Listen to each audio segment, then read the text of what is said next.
Hello viewers, I'm your host Pratiksha Mishra with another episode of South Asia Focus. Let's begin the show with the Global Partnership on Artificial Intelligence Summit, which announced the adoption of the New Delhi Declaration. The declaration said that a global framework for use of AI should be rooted in democratic values and human rights. At the inaugural GPAI summit on December 12 in New Delhi, India's Prime Minister Narendra Modi announced the launch of a national artificial intelligence mission to strengthen the country's healthcare, agriculture and educational sectors. A report.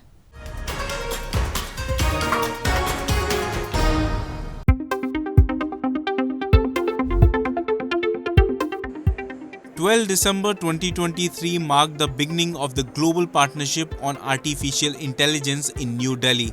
The Global Partnership on Artificial Intelligence Summit, a congregation of 29 member nations, including the European Union, announced the adoption of the New Delhi Declaration on December 13. The declaration agreed to collaboratively create AI applications in the fields of health and agriculture and to include the requirements of the Global South in the development of artificial intelligence. The New Delhi Declaration attempted to find a balance between innovation and the risks associated with AI systems. The declaration said that a global framework for use of AI should be rooted in democratic values and human rights. At the inaugural Global Partnership on Artificial Intelligence GPAI Summit on December 12 in New Delhi, India's Prime Minister Narendra Modi announced the launch of a National Artificial Intelligence Mission (NAM) to strengthen the country's healthcare, agriculture and educational sectors. The Prime Minister also said that by setting up AI training institutes in Tier 2 and Tier 3 cities, the country is preparing people to benefit from the emerging technology that has the potential to change lives and bring about social change. Friends, AI के साथ हम एक नए युग में प्रवेश कर रहे हैं. आर्टिफिशियल इंटेलिजेंस का विस्तार टेक्नोलॉजी के टूल से भी कहीं ज्यादा है.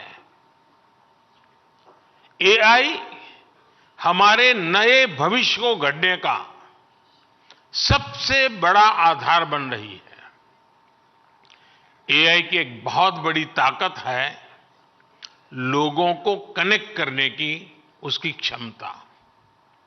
एआई के सही इस्तेमाल से सिर्फ देश की आर्थिक प्रगति ही सुनिश्चित नहीं होती, बल्कि ये समानता और सामाजिक न्याय को भी पक्का करता है.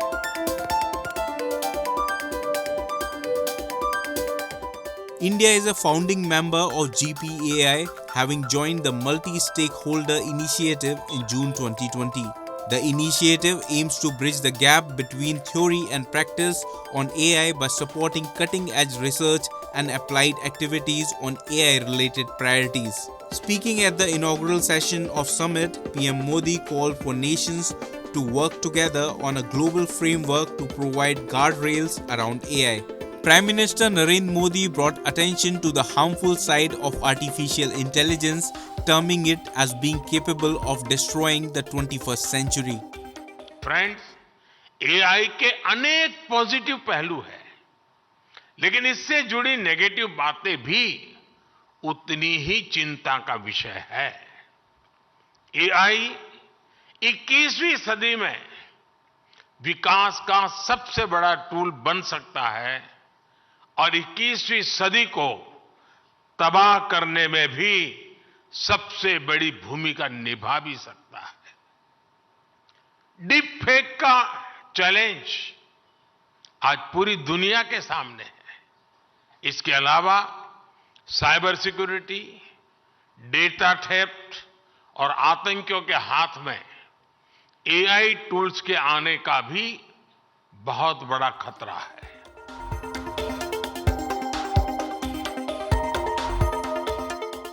The first GPAI summit was held in Montreal, while the second and third were held in Paris and Tokyo, respectively.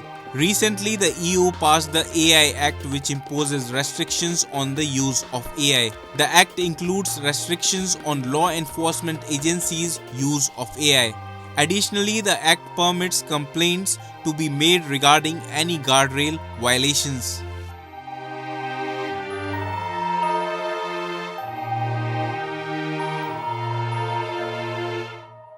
Manzoor Pahteen, a prominent Pashtun leader, was arrested by the police in Pakistan's Balochistan province on December 5. He was produced before the anti-terrorism court, which handed him over to the police for 7 days of physical remand. In response to the incident, the Pashtun Tahaffuz Movement recently organized a series of protests not only in Pakistan but in other parts of the world, including Germany, the United States, Austria and France. A report.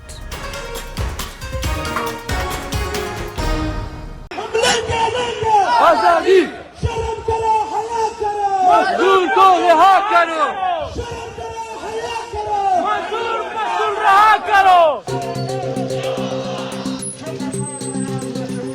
Pashtuns held worldwide protests to demand release of Manzoor Pahteen, chief of Pashtun Tahaffuz Movement. Protests were organized in the US, Germany, Austria, France and other parts of the world.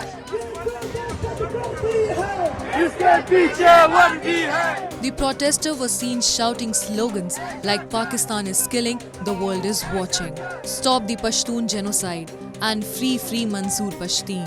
Release Manzoor Pahteen! Release! On December 7, an anti-terrorism court in Islamabad handed over Pashtun Tahaffuz Movement chief Manzoor Pahteen to Islamabad police on 7-day physical remand in a case registered in Tarnul police station. Earlier, Manzoor Pahteen was reportedly abducted by Pakistani intelligence services. The incident was reported a day after he was arrested by the police for addressing a protest to demand free cross-border movement with Afghanistan. The 29-year-old activist was arrested when he was travelling from Balochistan's border town of Chaman to Turbat. Chaman Deputy Commissioner Raja Athar Abbas had claimed that Pahteen was arrested for firing on police vehicles. However, the PTM had denied the charge. Supporters of Manzoor Pahteen are saying that the abduction and detention of their leader was yet another effort at pushing Pashtun youth to violence.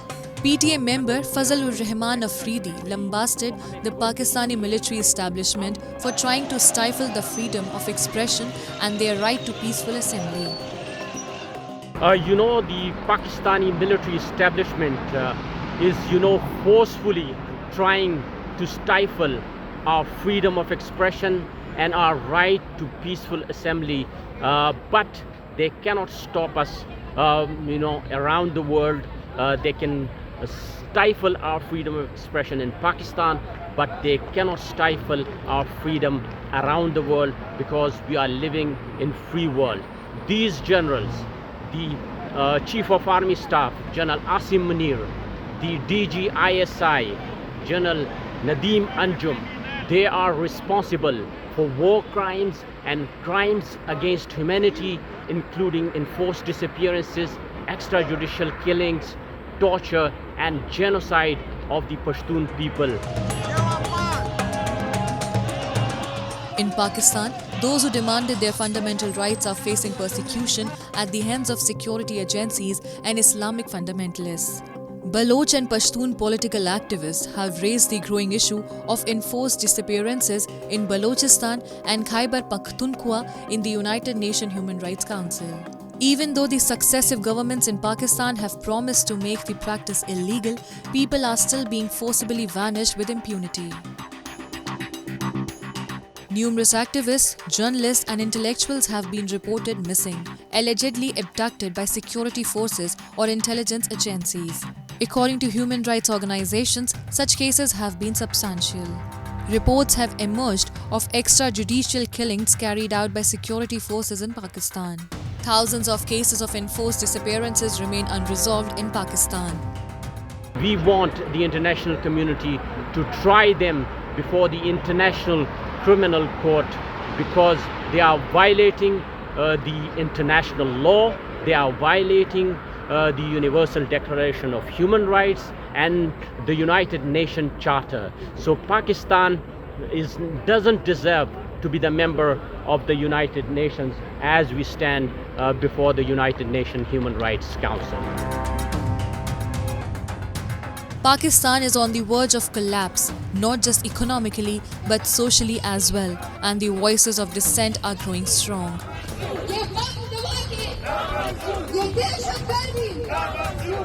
Three of Pakistan's provinces, Sindh, Balochistan and Khyber Pakhtunkhwa, still remain underdeveloped, where poverty and malnutrition are rampant.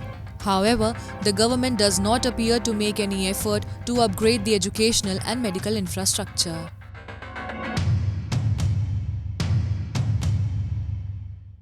Time now for Asia This Week, the stories from across the continent.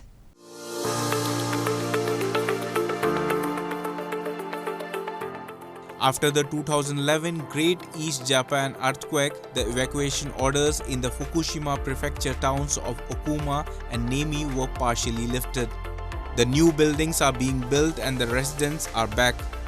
JEFUDO, or the Japan Food Product Overseas Promotion Center, has appointed Rebecca Wilson-Lai, a researcher, to study Japan's culture and tradition. I'm here at Manamiya Yuminomori School to learn about this wonderful project which just started in August this year. いい点はとてもインクルーシブなコミュニティになるということです。大熊町にもともと住んでいて避難をして帰ってきた人もたくさん学校にいますけれど、移住してきた方もいらっしゃるんですね。私が始まる場所っていうのをスローガンにしていて。What job do you want to do? I want to be comic writer. And this is your design? Yeah. Wow! Students' design is printed on the bag and commercialized. She visits Nemi Star Fallen Farm to meet organizer Mr. Daiju Takahashi. Starfish is fertilizer and protection against animals. I guess in some ways you're a little bit of an outsider coming into this community. How has the cooperation and reaction been from local residents? It's been great experience for me. People who have come back here, the local people, they are amazingly open-minded and welcoming for those outsiders like me. Produce itself, we are growing root beets and also indigo dye plant and very rare plants like juniper berry or agave tequilana, which haven't been grown in Japan ever.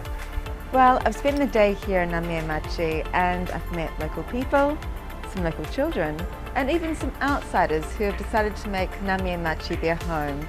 And my takeaway from our conversations today have been there's a real sense of forward movement, as though there's a new era, a new dawn here in this small town. Now Fukushima is rebuilding an unparalleled community in Japan after overcoming tragedy. Foreign viewers of Japan can easily identify it.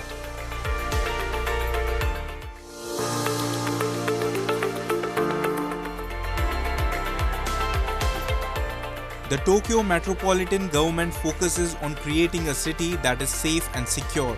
In particular, to shield locals from the disastrous water and flood, Tokyo metropolitan government created a water reservoir pond and widened the river.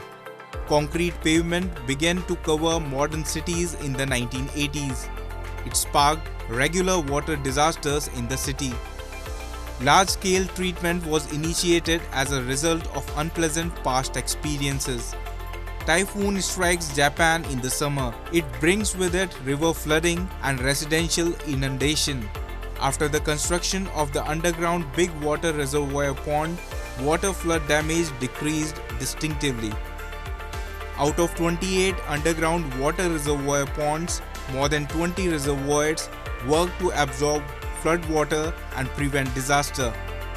However, citizen cooperation helps to maintain a green environment and prevent flooding from water. 758 tanks are positioned to store rainfall in the Katsushika district to prevent flooding. It is known as a miniature dam and can hold 26,000 tons of water. 雨水活用というのはやはり区民レベルで進めていかなければならないかなというふうに思っておりまして、墨田区多くの区民の方に雨水タンクをご家庭に設置していただいて、普段使いで使っていただいているというところがございます。Preserved water is utilized to keep a green environment and daily life. Sanitary water comes from the preserved rainwater. It is developed by administrative leadership and citizen cooperation. Tokyo Metropolitan has a large following of both domestic and foreign travelers. Tokyo Metropolitan Police takes into account the safety and security of its citizens and visitors regularly.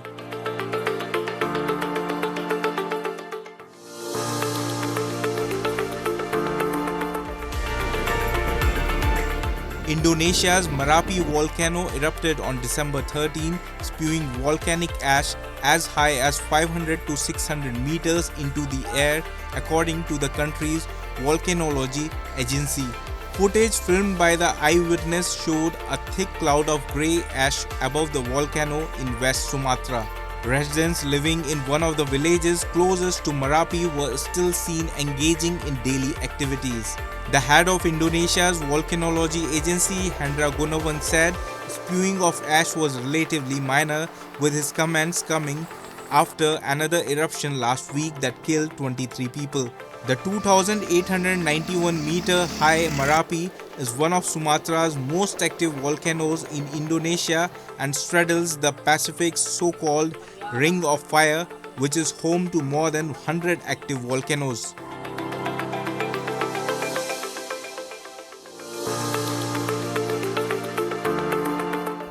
At COP28, government ministers representing nearly 200 countries agreed to a deal that called for a transition away from fossil fuels. Seeking science-based solution to global climate crisis, Bangladesh demanded doubling of adaptation funding. At the conference, Bangladesh emphasized on political commitments from major carbon emitters to reduce global carbon emissions. The Bangladesh delegation said that the developed countries will have to play a leadership role to keep global warming within the range of 1.5 degrees Celsius. A report.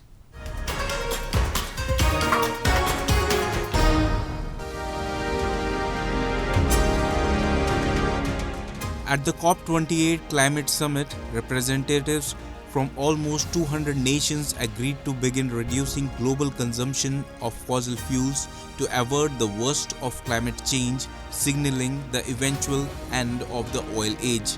The deal struck in Dubai after 2 weeks of hard-fought negotiations was meant to send a powerful message to investors and policymakers that the world is united in its desire to break with fossil fuels. But climate experts and activists in Bangladesh are worried about how to fund the phasing out of fossil fuels in the developing nation. Bangladesh is trying its level best to phase out. Obviously, it would require climate finance, technology support and investment. We have not seen that forthcoming at the rate that it deserves and at the rate which will enable Bangladesh to phase out on a faster track. It has the pathway, it is looking at the plans, but it is a country of 170 million people and they still need to go to school and have hospitals and they need to develop. So it would be difficult to say outright that Bangladesh will be able to do this in the short term. It could do a lot more if the climate finance was there, if the technological support was there. Bangladesh also expressed disappointment over the draft text of the Global Goal on Adaptation (GGA) at the conference and demanded a doubling of the climate adaptation funding. At the conference, Bangladesh emphasized on political commitments from major carbon emitters to reduce global carbon emissions. The Bangladesh delegation said that the developed countries will have to play a leadership role to keep global warming within the range of 1.5 degrees Celsius. We hope that this COP will deliver the promises the agreement make in the Paris and limiting the global warming up to 1.5 degree. At the same time, support developing nations and vulnerable nations through adaptation funding and also the new fund loss and damage that has been formulated in this COP28. Developing nations like Bangladesh are waiting to learn what the final deal would deliver to the world. Currently, nations are focused on two issues. One is to adopt ambitious targets to reduce global carbon emissions in climate mitigation, and the second is to express the willingness of countries to overcome the climate crisis. I guess possible transitioning might have some impact, so we will see that in the long run, but for now we have to see what it brings forward for us. Bangladesh's expectations from COP28 are rooted in the nation's urgent need to address climate change impacts and secure a sustainable future. By actively participating in negotiations and promoting climate solutions, Bangladesh played a pivotal role in shaping the outcomes of COP28. In COP28 agreement, Sultan Al Jaber failed to meet the 1.5 degree Celsius target, and just transition required more finance. It should be funded. So we need financial commitment to just transition from fossil fuel to renewable energy, and it's a big signal that the fossil fuel era come to an end. Climate experts have repeatedly emphasized how urgent it is for the world leaders to take decisive action right now to reduce carbon emissions. They emphasize that more time that passes before taking action, the more expensive and difficult it will be to adjust to the continuous developments. For Bangladesh, a nation that is extremely vulnerable to the effects of climate change, COP28 is especially important.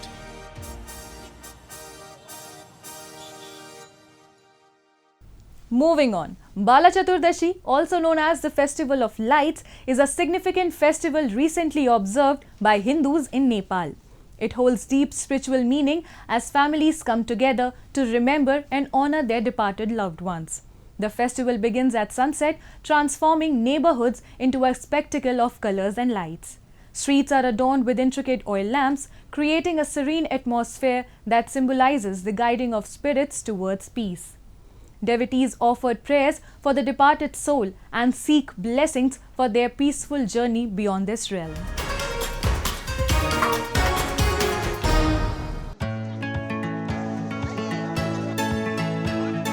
Hindu devotees in Nepal camp out to stay up all night, lighting oil-fed lamps and praying for the salvation of departed soul to mark the auspicious occasion Bal or Bala Chaturdashi.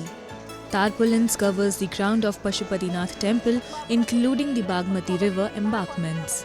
On the eve of Bala Chaturdashi, devotees who have lost loved ones in their family perform this ritual for the salvation of the souls of deceased ones. The festival of Bala Chaturdashi starts from Marg Krishna Triyodashi, the 13th day of the waning moon in the month of Mangsir. Devotees who observe this ritual maintain strict fasting with only one meal that day and abstaining from garlic, onions, fish, eggs and other food items that are said to be impure. In the evening, they reach the Pashupatinath temple or shrines dedicated to Lord Shiva and chant hymns and prayers to Lord Shiva all night long. They light Akhand Jyoti in the name of deceased souls of their families. The next morning, Marg Krishna Chaturdashi, they take a holy bath and start their journey around the Pashupatinath temple premises, spreading 7 kinds of grains along the way. यो वर्षको एकचोटी छरिन्छ बाला चतुर्दशीमा एकदम मरेका पितृहरूको लागि चाहिँ आत्मा दिवंगत आत्मा चिर शान्तिको लागि चाहिँ पितृहरू चाहिँ स्वर्गवास होस् जन्मिनु मर्नु नपरोस् भनेर एउटा हाम्रो हिन्दू धर्म अनुसार आस्था चलन हो. The 7 grains include dhan, jaw, til, ghun, chana, makai and kagnu. Devotees walk along Kailash Surya Ghat, Gauri Ghat, Arya Ghat, Kueshwari, Mrikhasili, Bishwaroop, Kirteshwar, 108 Shivling. On the auspicious occasion, devotees float the live lamps on the river, which is believed would lighten the world of departed soul in their afterlife. Devotees remain awake throughout the night, campaigning on the edge of the Bagmati river facing the Pashupatinath temple. ए हामी आज बत्ती बाल्ने मादी बाल्ने रातभरि अनि त्यहाँबाट बिहान बत्ती सेलाउने त्यहाँबाट फेरि अर्को होम सानो होम लाउने त्यस्तै कार्यक्रम छ हाम्रो. As per Hindu mythology, one's ancestor will have a place in heaven if such seeds are sown in the shrines related to Lord Shiva and at the Pashupati area in the name of the deceased, and family happiness is ensured. According to the myth, there was a trader named Balananda who had come to Aryaghat in Pashupati. There he was eating on the bank of Bagmati. Near him, a body was being burned in a pyre. Bala had a childhood friend named Brishnasimha. The locals went to Brisha and they pleaded with him to kill Bala and rid them of the fear. Bala Chaturdashi is not just a ritual, it's a time for families to come together, share stories of their ancestors and strengthen the bonds that transcend generations. Bala Chaturdashi has its own charm and religious importance in people's hearts. And with that, we come to the end of this week's episode. See you next week. Goodbye and take care.